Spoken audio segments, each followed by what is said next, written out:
Wir sind heute im Movie Park Germany. Die feiern dieses Jahr 30-Jähriges. Dafür sind wir noch nicht da. Ich habe hier eine kleine Kiste in der Hand. Purematic steht da drauf. Wenn ihr den Kanal hier schon etwas länger verfolgt, habt ihr davon schon mal was gehört. Und diese Kiste sorgt dafür, dass ihr wisst, wie lang die Wartezeit an zum Beispiel Star Trek Operation Enterprise hier im Movie Park Germany ist. Wie das funktioniert, wer das macht und was das überhaupt ist, zeigen wir euch heute hier in diesem Video. Ihr seid bei Ride Review. Wir haben so einen YouTube-Kanal über Freizeitparks auf der ganzen Welt und zeigen euch auch ab und an, wie heute, so ein paar Hintergrundinformationen.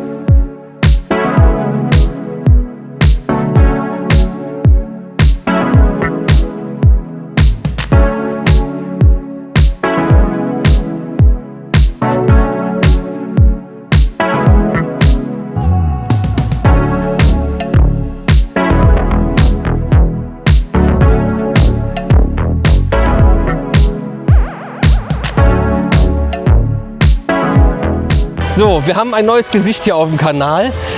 Stellst dich einmal vor, wer du bist und was du machst. Ja, ich bin Tobias Wahl. Ich bin von der Firma Purematic.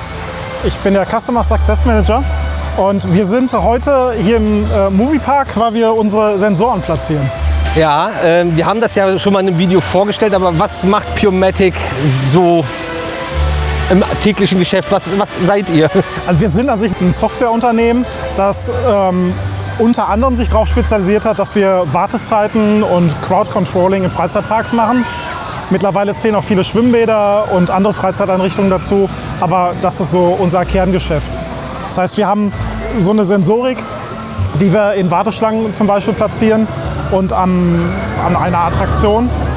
Und aufgrund eines mathematischen Verfahrens und unserer grafischen Oberfläche, unserer Software, die dahinter steckt, können wir halt die Wartezeiten berechnen und so das Management im Park deutlich unterstützen und vereinfachen. Klar, man sammelt jede Menge Daten und Co., aber es geht vor allem darum, dass wir so die Prozesse optimieren können, dass wir halt den Park unterstützen, wo an welchen Stellen Reinigungskräfte gebraucht werden, wo irgendetwas halt gerade hakt aufgrund der Menge an Gästen oder an manchen Bereichen vielleicht keine Gäste sind und das Produkt der Wartezeitenberechnung ist nur ein Teil davon. Ja, vor allem wenn du jetzt den Einsatz von zum Beispiel Reinigungskräften ansprichst, das ist ja dann wahrscheinlich so, dass wenn eine Toilette mehr frequentiert wurde, als man das erwartet, dann würde euer System das quasi jemand hinschicken. Aber es ist, glaube ich, auch wichtig zu sagen, dass ihr jetzt nicht die Leute filmt, sondern dass das eine Sensorik ist. Genau. Also klar, offiziell ist es halt, wir nennen es Sensor, weil es einfach im Sprachgebrauch, vor allem im deutschen Sprachgebrauch, oh, ich werde gefilmt, ist das halt immer relativ schwierig. Aber es ist natürlich über eine Kamera gemacht. Also wir machen ein optisches Tracking. Wir erkennen die Person, wenn sie im Sichtbereich des Sensors sind, wenn sie einen bestimmten Bereich überschreiten und können sie dadurch halt zählen. Und diese Auswertung, nein, wir schicken nicht direkt automatisch die Reinigungskraft hin, das muss der Park schon selber machen, aber wir bieten die Möglichkeit dafür, das automatisiert zu erkennen. Also wir schaffen die technische Voraussetzung dafür, dass ein automatisierter Prozess dahinter angestoßen wird, über eine Schnittstelle, über unsere Oberfläche, sodass der Park halt einfach entsprechend darauf reagieren kann. Was machst du eigentlich dann jetzt in den Parks konkret, weil wir jetzt zusammen im Moviepark unterwegs sind und wir den Michael jetzt erstmal nicht dabei haben gerade? Tatsächlich ist Michael nach wie vor Teil unseres Teams. Wir haben unser Team deutlich vergrößert in der letzten Zeit, genau genommen sogar verdoppelt an der Mitarbeiterzahl und unsere Kunden sind auch deutlich mehr geworden. Und entsprechend haben wir halt viele Aufträge, jetzt gerade unter anderem im Moviepark halt, wo wir mehrere Attraktionen mit unserer Sensorik ausstatten. Da kommt unser neuer Sensor zum Einsatz. Also wir haben uns eben nicht nur personell weiterentwickelt, sondern vor allem auch technisch weiterentwickelt. Vorher hatten wir schon einen super Sensor, ein super Produkt. Das Produkt im Endeffekt, also unsere Oberfläche und Co. ist nach wie vor dieselbe, aber die Technik, die dahinter steckt, entwickelt sich deutlich weiter. Wir können eben nicht nur Personen zählen, wir können mittlerweile auch Objekte zählen. Das gibt es nahezu gar nicht. Wir sind zum Beispiel unter anderem im Rolantica präsent, wo wir zum Beispiel Rutschenreifen zählen können und das gibt es halt so gerade nicht am Markt. Das ist stark. Was habt ihr jetzt hier im Moviepark konkret installiert? Welche Attraktionen habt ihr ausgestattet? Wir haben jetzt für den ersten Step, wo man merkt, das ist halt der Anfang, aber wir haben jetzt gerade Van Helsing, Star Trek und Bandit ausgestattet. jeweils mit des Trackings von der normalen Warteschlange als auch von dem Speedy Pass, also diesem Vordringel-Ticket, das es hier im Park gibt. Gibt es ja in vielen Parks mittlerweile, sodass der Park halt auch so eine doppelte Möglichkeit hat, da zu überprüfen, wie viele Leute tatsächlich im Speedy Pass unterwegs waren. Weil wichtig ist halt zu wissen, wir können mit unserer Sensorik in viel, viel genaueren Bereich, als jedes Drehkreuz das machen würde. Ne? Ein Drehkreuz, ne? Der eine dreht es einmal, zweimal weiter, der nächste springt drüber oder dreht zurück, weil er die Kumpels noch durchlässt. Und da sind wir mit der Sensorik einfach viel, viel genauer. Stark. Ich denke mal, dass wir jetzt so Richtung Van Helsing gehen, weil wir haben 37 Grad oder so wieder in die Richtung. Das ist wirklich, ich komme mir vor wie eine Backkartoffel. Und dann gucken wir mal, was ihr da so gemacht habt und auch ein bisschen beleuchten wir wahrscheinlich mal, was der Park sich dabei gedacht hat. Genau, das ist der Plan. Da treffen wir jetzt gleich wahrscheinlich noch auf den Oliver vom Park und schauen mal, was der dazu sagt, warum das Ganze überhaupt hier zustande gekommen ist. Ich denke, gerade Van Helsing ist ein super Beispiel. Eine Wartezeit, die da sehr, sehr hoch meistens ist, selbst wenn der Park relativ wenig besucht ist. Und deswegen macht es gerade an so einer Geschichte halt immer Sinn. Es gibt ja nicht nur Fahrattraktionen, Schwimmbäder und Saunen, die ihr ausstattet. Wie sieht das mit Shops aus? Weil vielleicht will ein Park auch wissen, wie viele Leute kriege ich in meine Shops mit rein oder allgemein der Einzelhandel? Ja, genau. Einzelhandel sind wir auch viel präsent, unter anderem bei der Firma Tamaris, um mal so ein paar Namen fallen zu lassen. Aber es macht natürlich auch in einem Freizeitpark total Sinn. Also gerade jede große Attraktion hat meistens einen Shop im Ausgangsbereich und da mal zu überprüfen, wie viele Leute sind durch den Shop gegangen, also wie viele Leute kommen aus der Bahn, wie viele Leute gehen einfach durch und wie viele haben entsprechend was gekauft.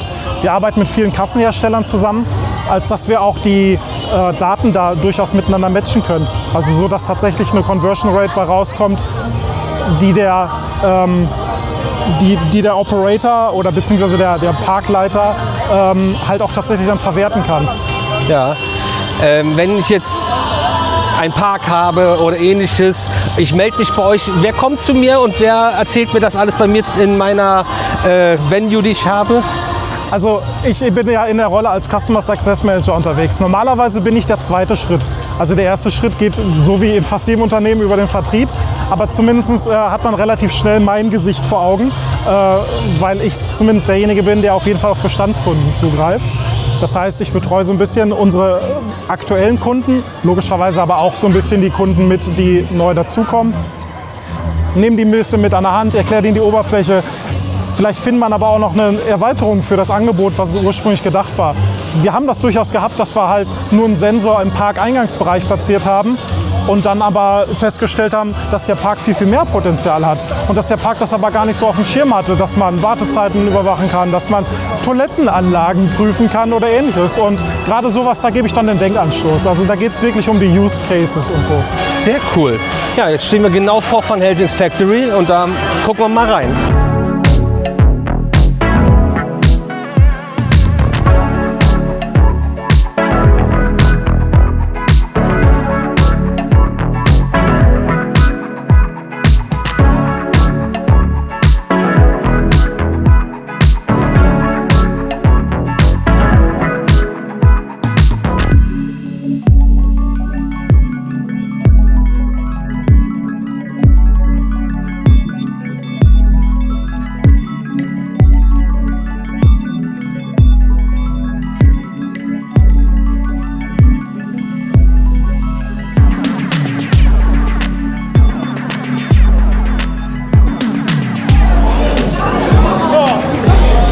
Passend zur Bahn, hier haben wir ja auch die Technik montiert.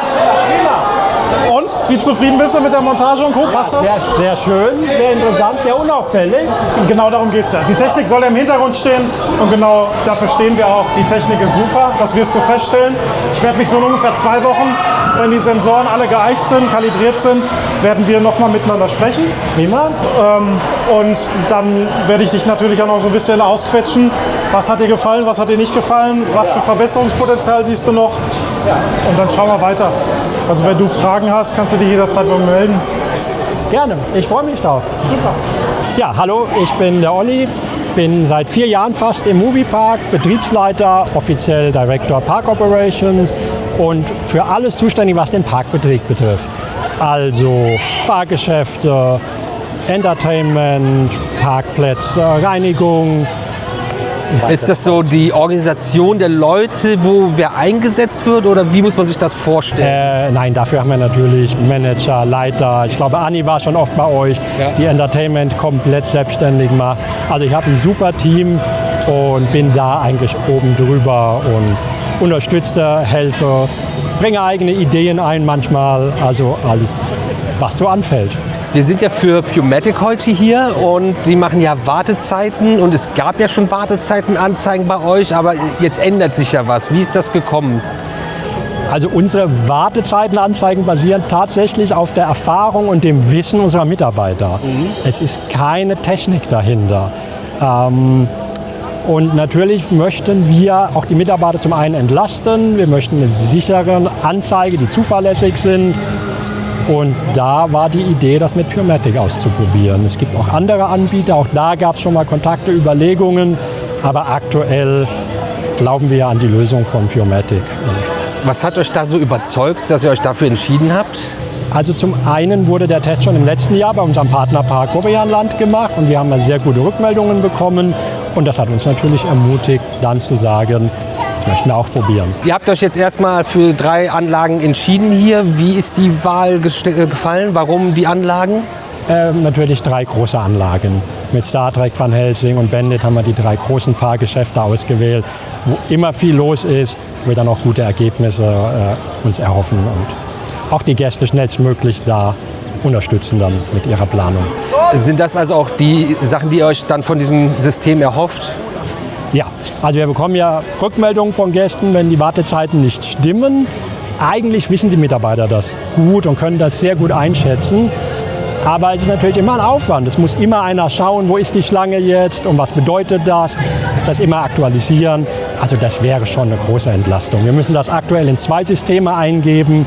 Und wenn das alles zusammenläuft, ist das auch für die Mitarbeiter eine schöne Entlastung.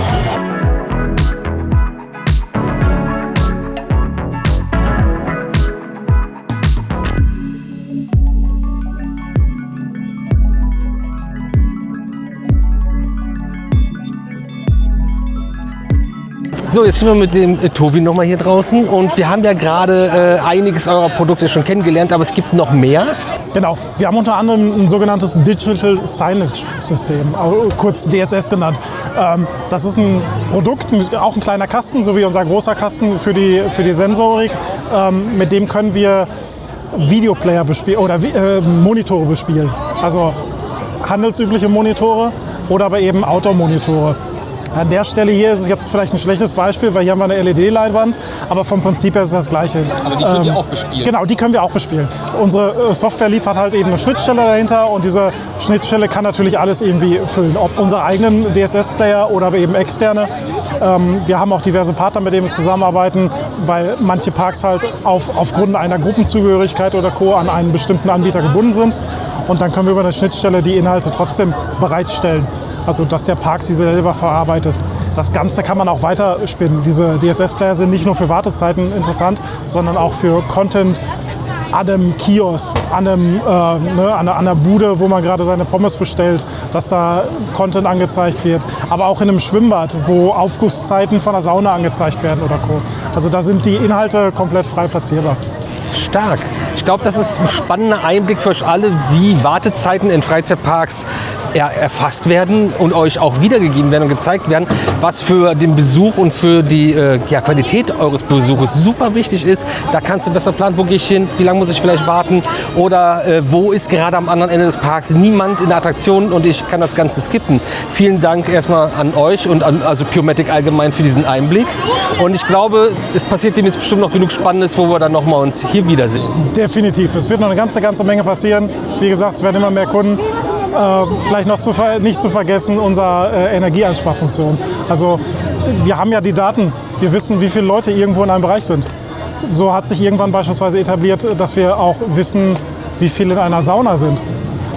Ich meine, die Temperaturen jetzt gerade sind ähnlich, deswegen komme ich da gerade drauf. In der Sauna ist es grad kälter, glaub ich. Genau. Aber durch unsere Kombination von unserem Produkt, also unserem AIS, unserem Area Information System, was wir vorhin gesehen haben, den kleinen Kasten, in der Kombination können wir halt einen Ausgang steuern, mit dem wir eine Steuereinheit von der Sauna zum Beispiel steuern können.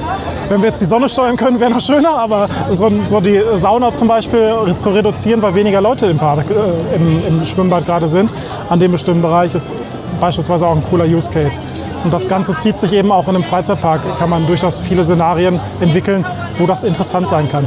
Stark, also ihr seht, es hört nicht auf und wir sehen uns jeden Tag um 18 Uhr wieder zum neuen Video hier auf dem Red Bull YouTube-Kanal.